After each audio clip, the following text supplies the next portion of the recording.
In this video, we're going to look at the large muscle groups for the back.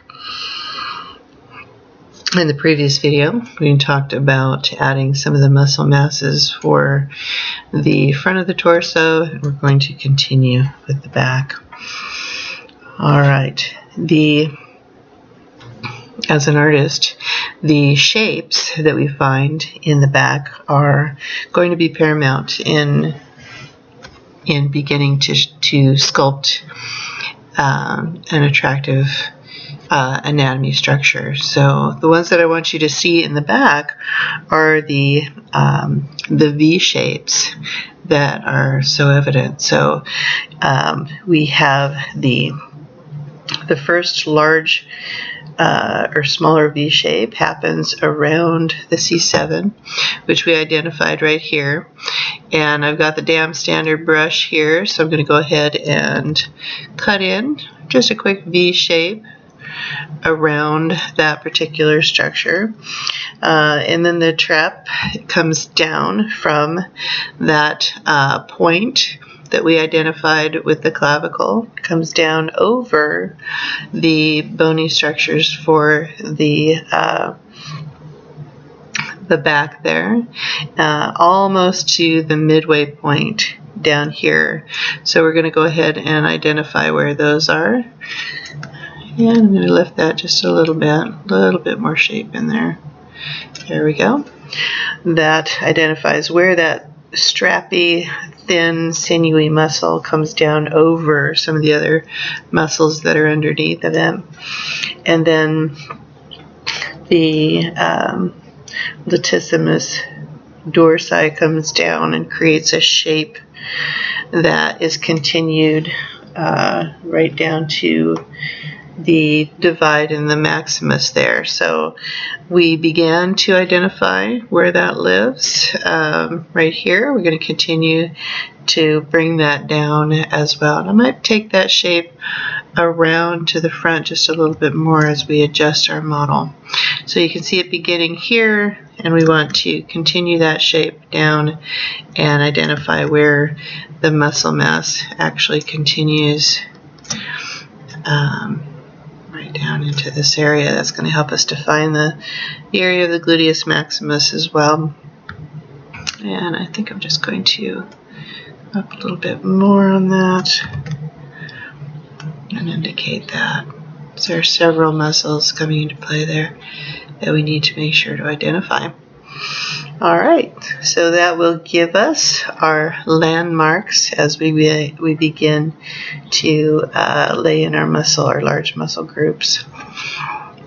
Alright, now I'm going to start right up here at the top, and I'm going to go back after my clay buildup.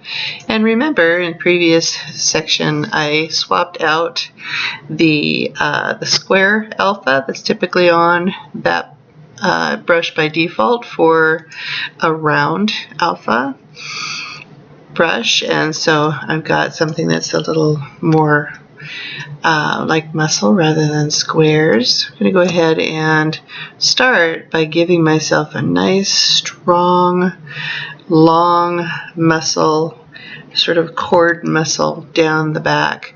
Now this is flattening out a little bit more than I wanted to, so I'm going to go ahead and go back to the standard brush and give that a try. I need to adjust the brush and the focal a little bit. Alright, it's a little bit more tubular is what I'm looking for. So as that connects to the neck, creates a nice strong neck muscle there. You can start to see the roll under the lights. Come down all the way down to the bottom here. And then I'm going to go ahead and just smooth that out just a little bit. So there's not so many deep grooves going on here. Alright, I'm going to smooth that indicator for the bony landmarks here, not to the point where I lose it, but just so I can see that nice strong muscle come down there. I'm going to keep those separate. They are separate on either side of the spine. So going after it one more time. There we go. All right. Now from here I can continue to check out the shape of that trap as it comes up. It also comes down and creates a nice thick mass down and around here. So just giving myself an initial mass there. Now my delt comes down a little further than I have indicated here. So I'm going to smooth that area out just a little bit and go ahead and give myself the shadow that I'm looking for. We also have a number of muscles that create the various shapes near this armpit area, so we can go ahead and take a look at those. I want to make sure to define them in the way that they exist here with the arm out. And so the very first thing I'm going to do is go ahead and make sure I know where I'm going with that by identifying where they live. So that delt comes up and around, and then it comes back and it adheres to the shoulder blade there. I've got the trap that is an interesting sort of two-part muscle, large muscle group that comes down the back of the arm there, which I'll define a little bit more on the other end as we go. I just want to see how that connects in here. And then there are a couple small muscles leading into the underarm area here that I want to identify. One is a sort of a long sinewy muscle that attaches to that shoulder blade. It comes right up in here. Let's see, do I have it backwards? I think it points out just a little bit more, if I see that correctly. Looking at my reference, as we all should be doing.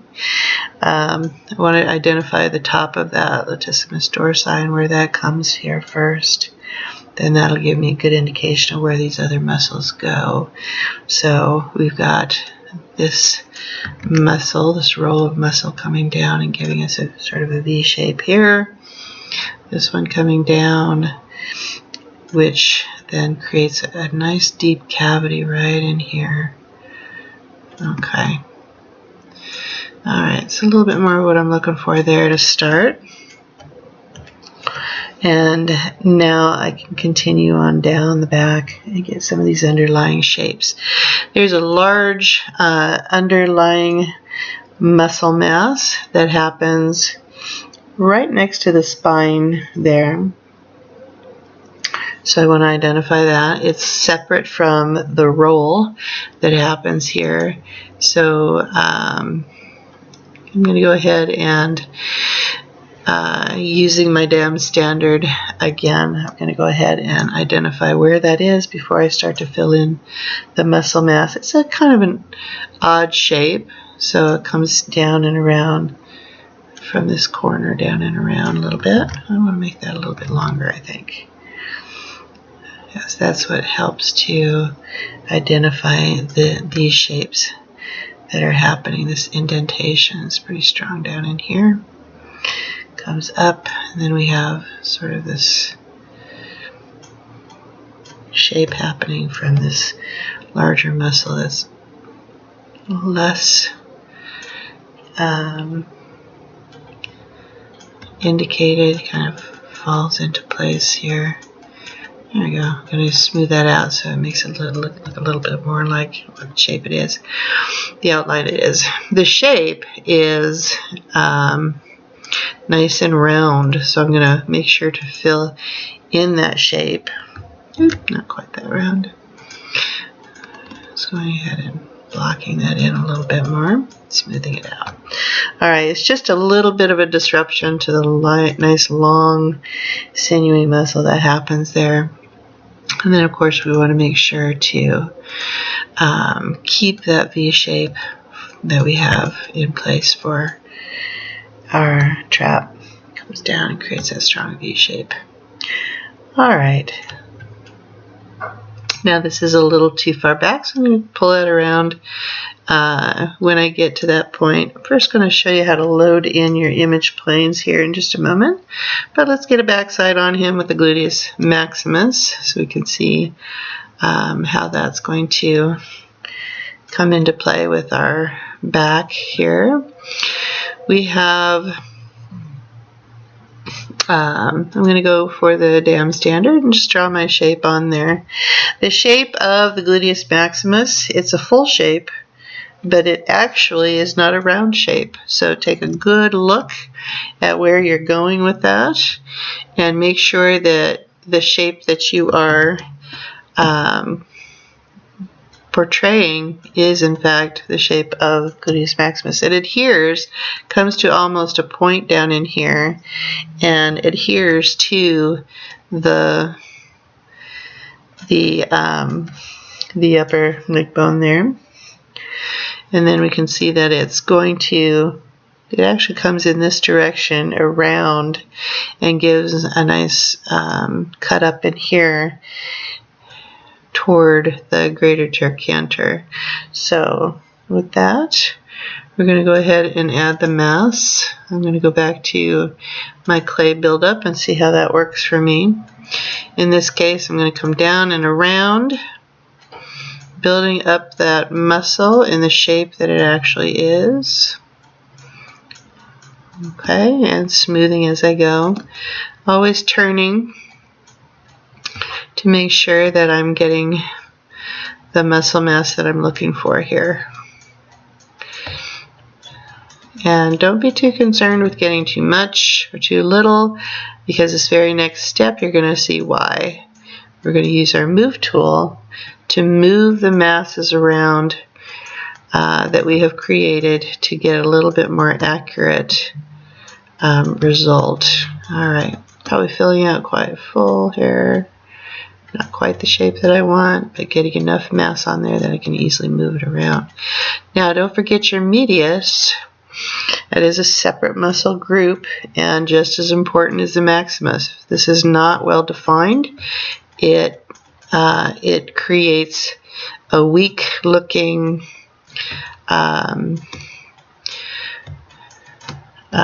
hip area, which is not good. Your hips are one of the strongest areas in your entire body, so make sure that you get that on there nice and full.